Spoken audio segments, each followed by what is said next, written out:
Thank you, Mark. Okay, thank you, Jake. So just before we start the session on prototypes, a question that came up from this morning's session was regarding the speed I was whizzing through things. I do apologise for going through things quite quickly, but I wanted to make sure by the end of that session we had a reasonably working game that you could then go on and work yourself. If you want to watch back and stop and pause, like I said in the video earlier, you can download the YouTube clip, you can watch it again, and you can pause and just go through it at your own pace to make sure that you've got it, rewind, go over things again and again, just to make sure that you have everything that you need. Okay, so moving on to the next session. This is all about prototyping, which is a huge part of developing any product, not just a game.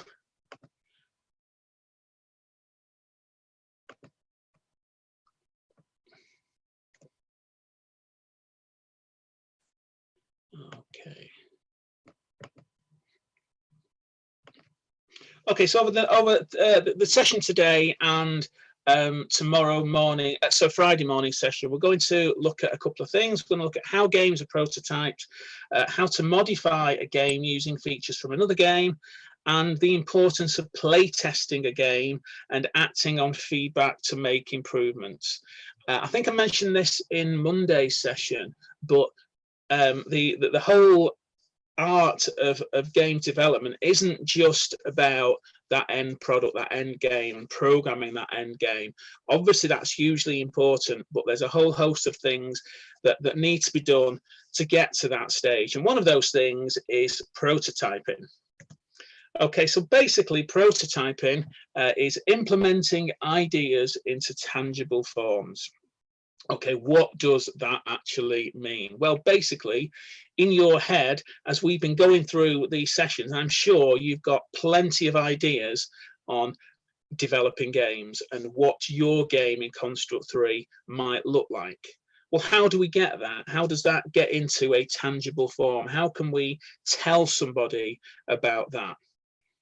Well, obviously, one of the things we can do is to use Construct 3 to make something, but there are a few stages before we get to the actual digital prototype, our game prototype, that are going to build a better prototype. Okay, so why is it important then that we do this prototyping? Okay, so a prototype, what it does, it shows a customer or an investor an idea of what a finished product might look like. It might not be exactly how the end product looks like, but it gives them an idea. Okay, if you're working for a company that wants you to create a particular product, not, like I say, not necessarily a game, but we're going to be focusing on games. So if you're working for a company and they want you to create them a game, it gives them an idea before you get to the end what you're aiming for, what it is that your finished product's going to look like. It gives them an idea. Right, now this is really useful because it gives you an opportunity to iron out any issues before a full-scale development project gets underway. For example, if you've been given a client brief to create a game that does a particular thing, serves a particular purpose, has certain aims and objectives in it, includes certain characters, and you then spent months of your time, years potentially, creating that game, handed that to your investor, your customer, your boss, and they just said, no, that's nothing like what we wanted. Well, then you'd be upset, wouldn't you? All that time would be wasted. So what prototyping does, it gives you an idea it gives you an opportunity to iron out any of these issues before you start on that full-scale development project. Okay, it may be that one of the prototyping things is to look at the characters in the game. Okay, and before you actually go and create those characters in a game world, it's an idea. It's a good idea to make sure that they are exactly how your customer, your investor wants them to be. So this ironing out of any small issues before or big issues before you attempt the full-scale project. And it also helps to evaluate what we call the feasibility of the project. Can it actually be done? You know, an investor may not actually have much of an idea in terms of what a games development software can do. They might say, right, okay, we want this, this, this, and this, and you have to find out if that's actually possible first. It may be that you might have to meet halfway. Okay, again, the idea of you're not going to go headlong into a full-scale project only to realize partway through actually that this is impossible. The technology doesn't exist, the timescales won't allow. So it's all about making sure that what you do, that what you want to do, the goals from your client brief are possible, and that there's no misunderstandings along the way before you go into that full-scale development. Okay, so we're going to be looking at an existing games company at the moment for this today in this session. So Outright Games are a real game company, and they've come up with this idea of Gigantosaurus the game. Okay, they want you to create a game based on the TV series Gigantosaurus. Okay, so at the moment that's all the information that you've been given. They want a game based on this. Okay, so as one of their top developers, you've been asked to create. They've asked you to create a prototype game to show to the investors. All right. Now, with your thinking caps on, you might not easily be able to think of a game. Some of you might find this easier than others, okay, to be able to think, right, okay, this would be a really good idea. So there's a useful tool that I want to show you. Okay, so first of all, now you can see there from the packaging of the existing, the Gigantosaurus theme, it's all to do with jungles, volcanoes, grassland. So our environment has already been chosen for us. Okay, so we're going to have a look at creating some ideas. Now, you may be able to very quickly think of your own ideas for this, but if you're a little bit like me, sometimes the thought process takes a little bit longer to happen than others. So what we're going to do, we're going to have a look at this really useful tool to help you very quickly generate some ideas.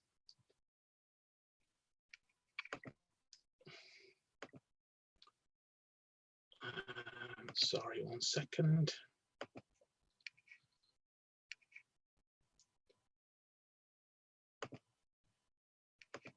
Okay, now this is the Young Game Designers competition that the BAFTA organization run, and one of their resources is a game idea generator.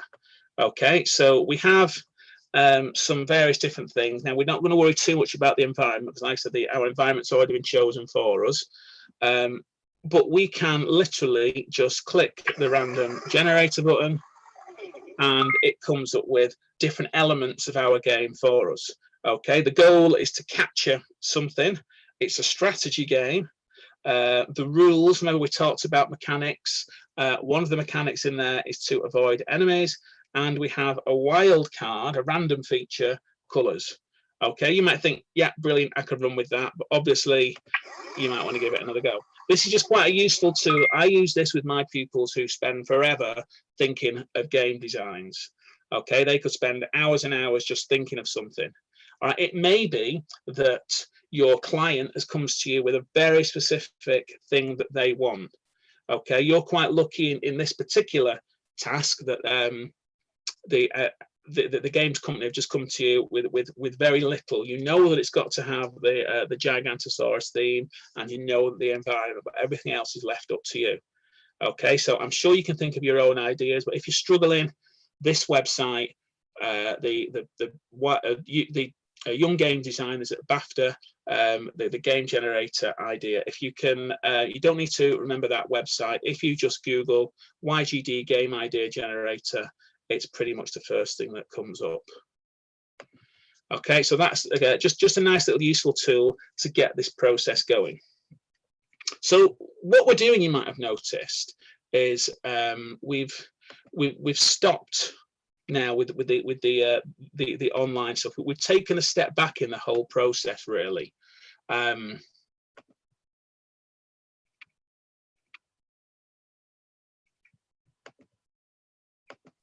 We're not creating a game in terms of the finished products. We're now looking at what leads up to that game creation, and this again is hugely important. That this whole thing of not just diving straight into a game, but getting everything that you need to create that game first, and making sure every step of the way that your investor, your boss, your client, your customer are involved in this process to make sure that they are happy with the decisions that are being made.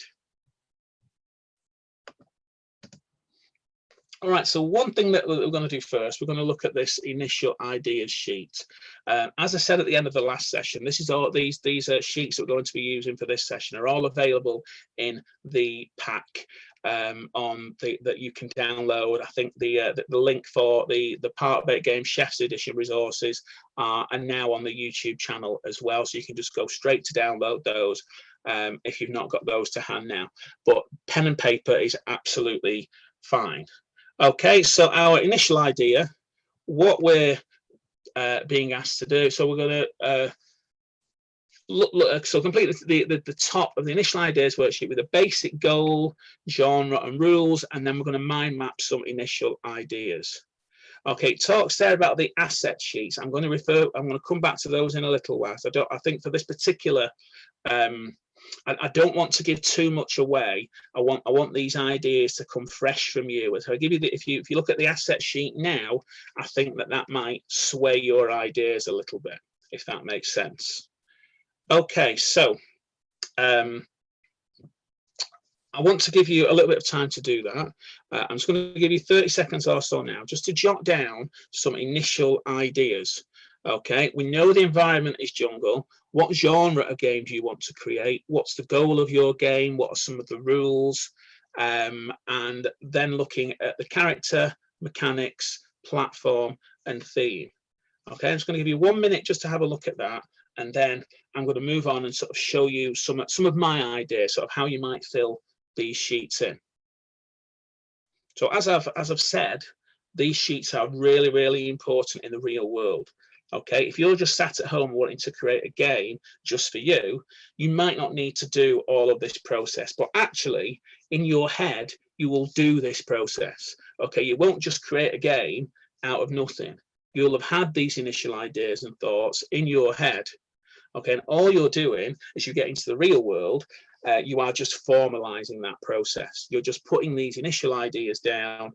And again, the idea is that you share these with your client. It may be that if it's quite a large game that you're working on, your team would come up with these ideas together. It might not just be you working on your own, it would be a number of people bouncing ideas off each other.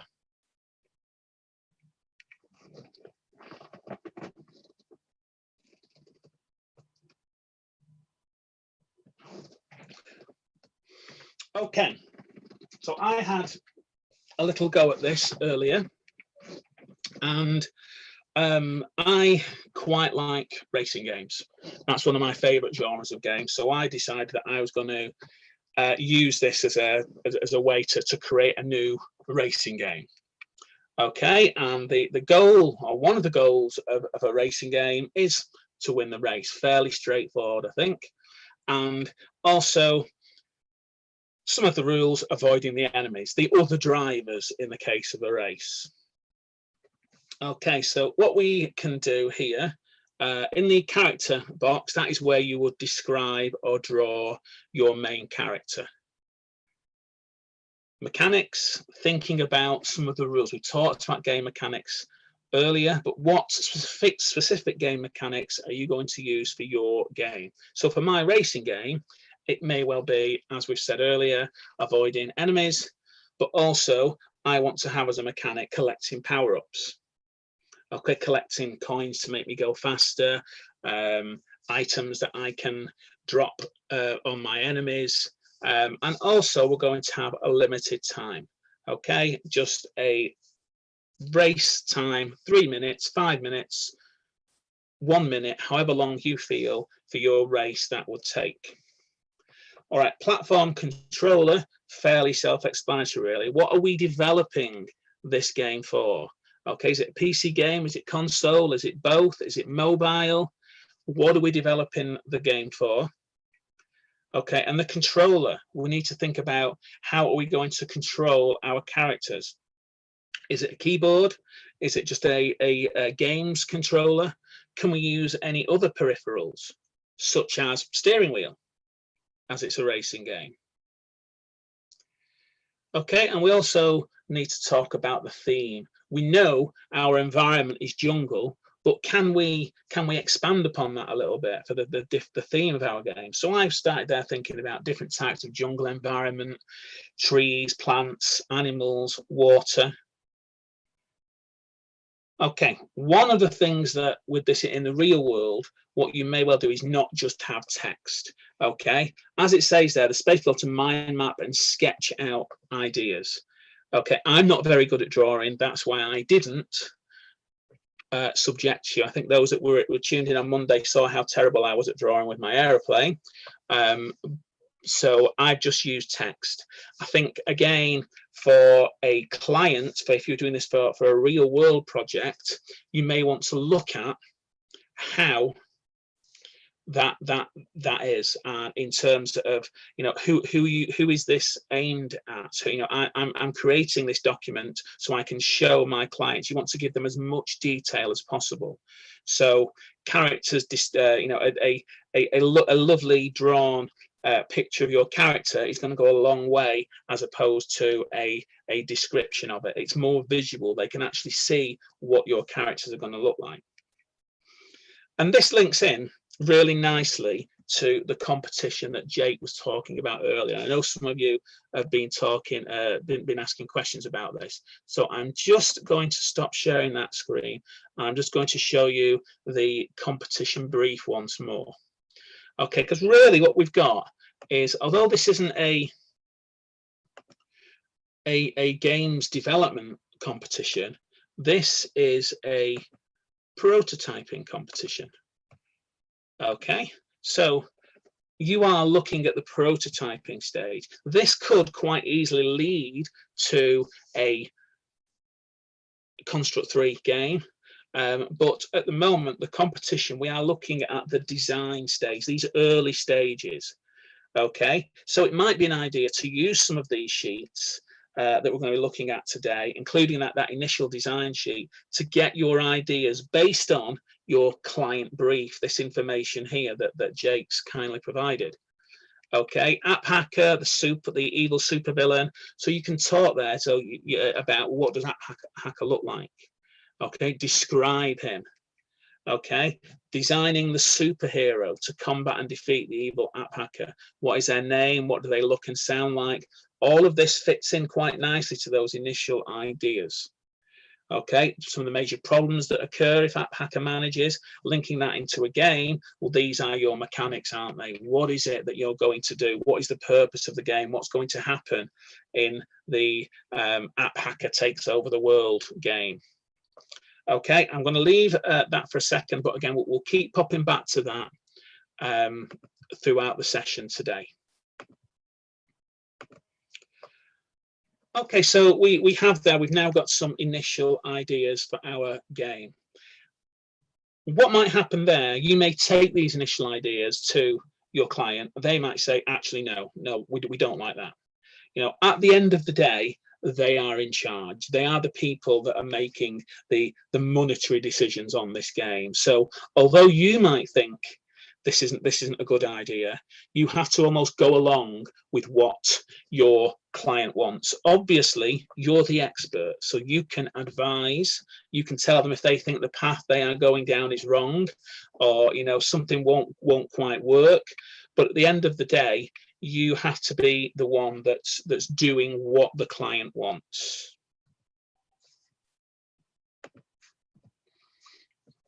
Okay, so we've got some initial ideas. Okay, now we're going to create a game design document. Okay, this will guide then the creation of your game. Okay, some various things in here that will allow you to look at the aims of the game, who the main characters are, what are the goals in the game, how do you win the game, how does the game end, rules of the game. You're now getting into a bit more specifics about the game. We've looked at some initial designs. They've been signed off potentially by your client, and you're now ready to start thinking about what your game is going to look like. So again, I'm going to give you a few minutes just to have a look at that, or to jot some ideas down if you haven't got that sheet. Okay, remember, in your own world, when you are doing this for yourself, although you might not write this down, you might not do this, this is something that's happening as you are creating your game. It may not happen at this moment after you've done some initial designs, but once you are, these things may come as you start to create the game. And also, these things might change. These documents aren't static documents. These are living documents. And what that means is when you create these, things may change. Okay, you might start off on a route with it where the aim of the game is one particular thing, but actually as you create that and you start to see how that looks like in a real game, you might think, you know what, this isn't quite working. So you can come back to these documents and change things and make things different if you need to.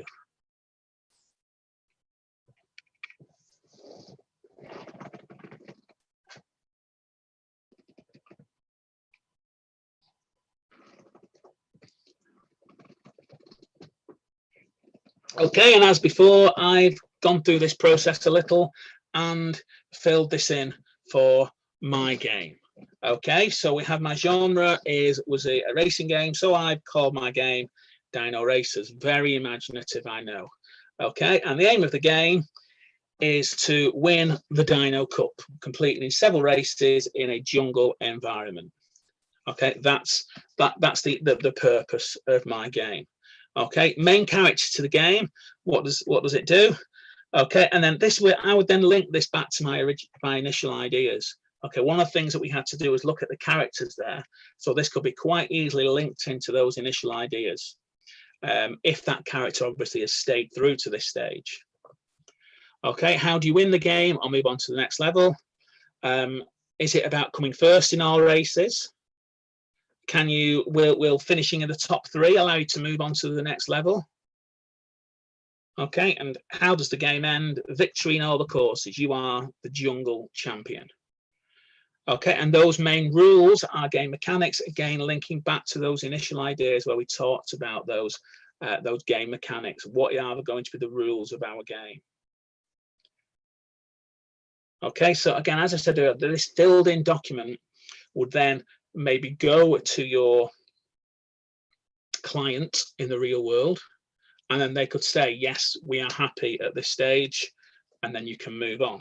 It may be that they don't want the game to end when it's victory in all courses. They may want to have something that promotes some downloadable content or linking to other products and services that company offer. Okay, there's lots of different things there. So this again will probably be going backwards and forwards until you are both happy.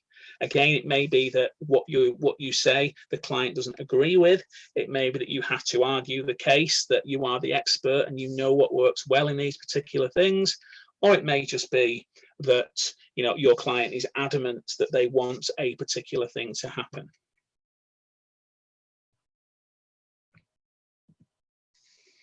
All right, the next thing is a bit more difficult to do in a short while, really. So I'm just going to very quickly go this. This may be something that you pause if you're watching the video at a later date, or that you spend a little bit more time on afterwards. But again, it's important that we go through and see this kind of thing in action. Okay, so screen planning. Okay, looking at the different screens within your game.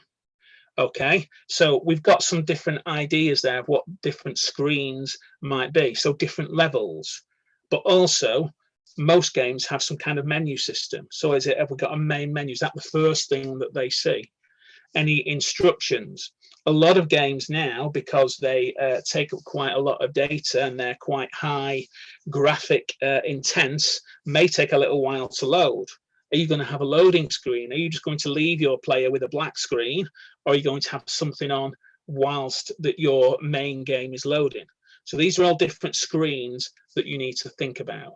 Okay, well now I'm hoping you can see we're getting more, we're coming towards now having something, a real firm idea that we can work with to create a game. Okay. So again, I've not subjected anybody to my drawing skills, but I've just put some ideas in. Okay. It may be that you start off with a main menu, and that leads to a character selection page, which then leads to stage 1, level 1, race 1 in my case, which then leads into race 2. Okay, in between these, I might have loading screens for each race. I might have a pause menu. Okay, I might have other things, other screens that are in my game. Okay, and here I can then a little sketch of what it looks like. Okay, at this point, I think it's worth saying that you don't have to be a wonderful drawer, a brilliant artist to get these ideas across. I think the idea is that it's just about being able to get your ideas across to somebody, and it may well be like me that you're not very good at drawing, but actually in terms of your literacy skills and being able to describe this in a lot of detail, that would be enough, that your client would be happy to be able to see all of this information that you've given text-based. Okay, but for those of you that are quite artistic, this is another way into the game's development process. Okay, I'm not a good programmer, so I can't develop a game, but what I do like, I like playing games, and I like the storytelling in games, and I am quite artistic, so actually I can be that person who designs the characters, who designs screen layout, because I've got that set of skills. Okay, it's not just about, like I keep saying, a lot of people seem to think that games development is just about that end product. All right, there's so much more to the games development process than just that, and art is another area that's absolutely essential in the development of a good game.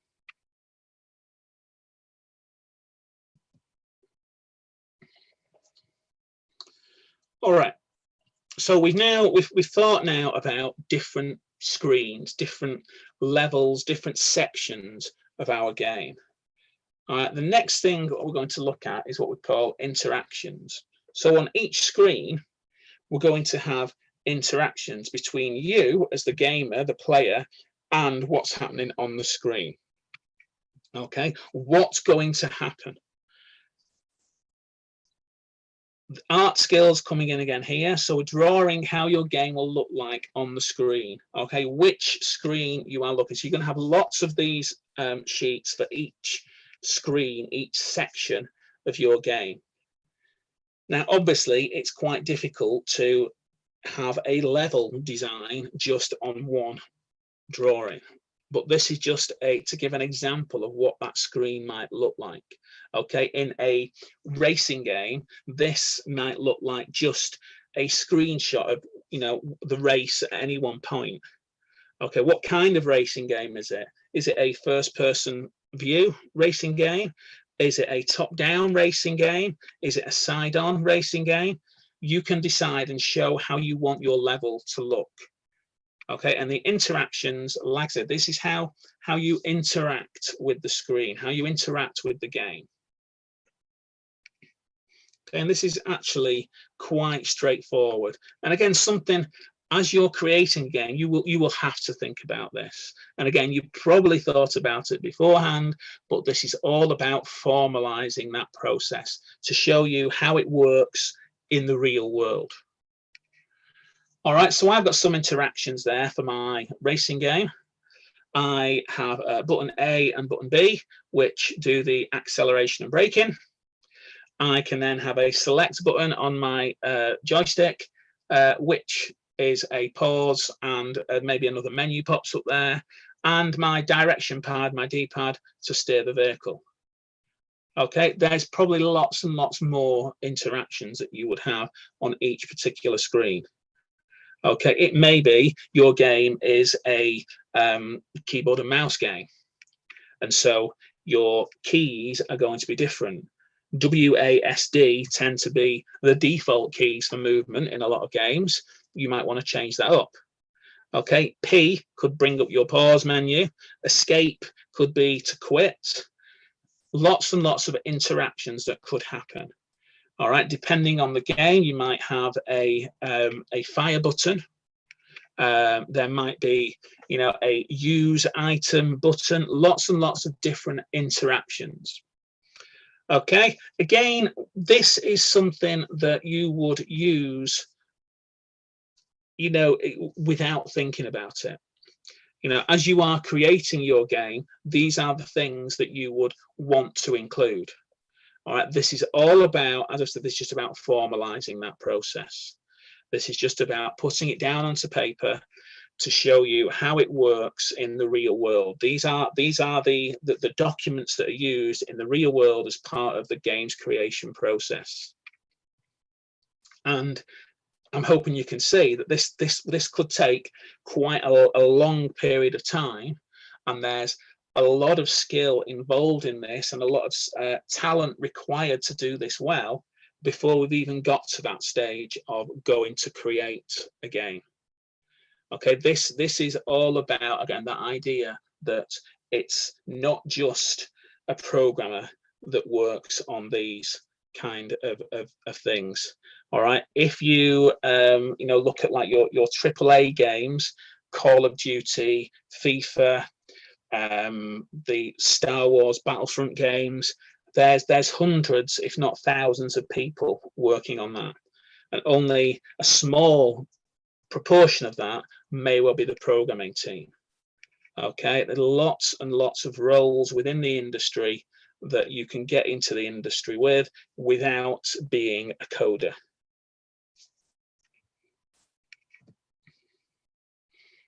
All right, so we've got some game now. We're progressing quite well with our game. We have lots of interactions. We know what's going to happen on each screen and each page and each section of the game. What we want to talk about now is progression. Okay, how will players progress through your game? What's going to be different? What extra game elements are you going to put in?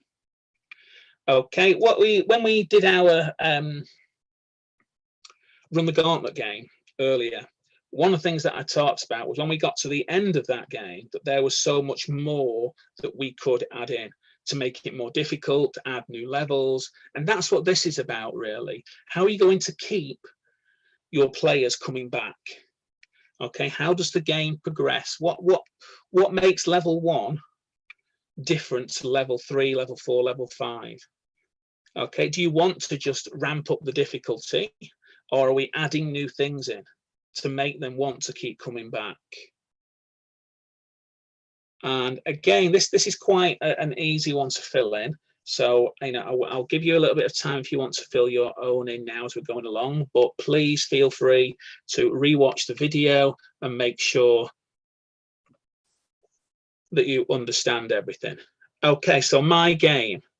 All right, so I've got 3 different game elements there. My full game obviously would have plenty more elements in it than that, but these are the first 3 that came to me as I was putting my new racing game together. Okay, we have some collectibles. Now, collectibles are available on every level. They're the bread and butter of my game. They're the main, one of the main things is about collecting things as we go along. So it might be coins so I can buy new items in the garage later on in the game. It could be power-ups. It could be something to help me defeat the other racers. But that's what I want on every level. Okay, level 1 I want to be quite easy. I don't want to put my players off too much, so I'm not going to have any race obstacles in. Okay, I'm not going to have any holes in the road or trees or different routes that they have to go around, difficult sharp bends, that kind of thing. So I'm going to bring that in on level 2. I'm going to ease the player in gently. And then level 2, 3, 4, and 5, we've got some more obstacles.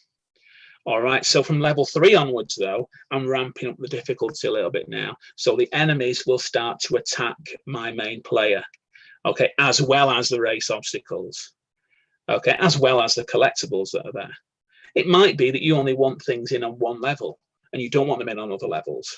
It may be that it's not all about, like it is in mine, increasing the difficulty, but just adding extra playability in. It might be different end goals that you bring in for different levels.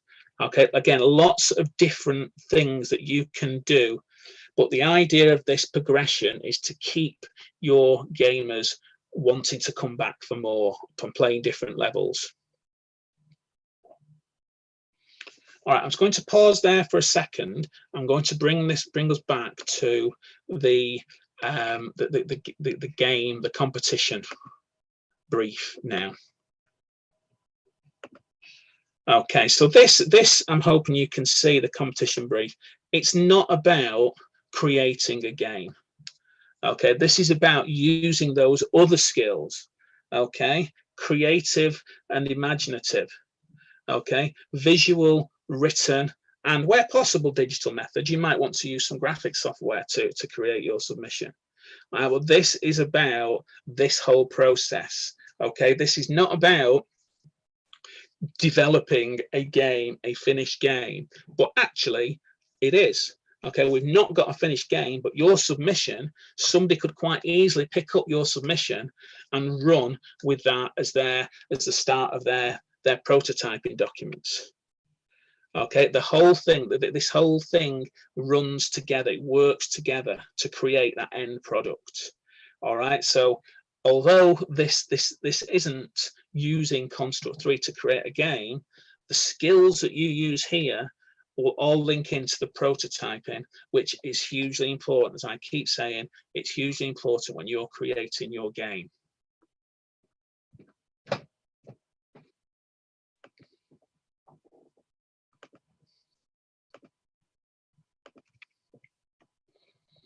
Okay, so we're almost there now. We are almost at the point where we can start actually creating a game. All right, we've got our ideas, we know how the levels are going to work, but we want to take it that little bit further. This isn't a game that's just for us. This is a game that we want to, is going to go live in the real world to be purchased. Okay, so we're going to now look at the idea of creating some key art. Again, this is very much a creative, artistic job. All right, so the idea is that you create icons for your game to show how it will appear in a store or as an app when it's been downloaded. Retail key art, so it could be a physical game box or a website, how you're on from an online store, what your game's going to look like when someone clicks on the Steam web shop or on the Epic Games store, what's going to be seen there. Okay, with a lot of this, with your branding, you need to think about target audience. Who is this game aimed at? Okay, so my racing game, I would say, is probably looking at the primary school age audience. Okay, the program that it's based on is a primary school age program, and so that is who I want to buy my game. All right, but equally, what I have to be careful of there is that most primary school children won't have access to an app store or won't have the money to be able to go and buy a physical game. All right, so your target audience isn't just the people who are going to play the game, but you need to think about the people who are going to buy the game as well. Okay, so how are you going to get those parents, grandparents, aunties and uncles to buy this game for the children? All right, you have to think about that very carefully. Okay, one thing that I would say is that education sells. Okay, so if you can link your game some way into education, I, as a parent, would be more inclined to buy that game for my children. So thinking about other things that might make it, does it look age appropriate? There's lots of arguments at the moment, especially over lockdown, about how much time young children are getting online at the moment, okay, or screen time. All right, so how are you going to sell your game in a way that keeps parents happy, as well as the target audience, the game's audience of the players? All right, so different things that you need to think about there, and that might not only come up in terms of the key art, that might also come up in terms of other decisions that you make along the way. Okay, it's over to you now. You can go and build a game. As part of the pack, you will have access to some assets on paper and digitally. There is a part-baked Gigantosaurus game and some paper-based assets for you to have a play around with. Okay, you've done a couple of sessions on using Construct 3, but that's just the beginning. Obviously, I can't possibly give you every single element of Construct 3. All right, you now have to go and discover things and do things yourself to get that game. Good place to start is the part-baked game. You can see all the assets are there, all the characters are included. You know how to do certain things with them. I pointed out the community. If you're not sure how to do something, there are games that already exist that you can go and have a play with. Okay, lots and lots for you to have a play around with there.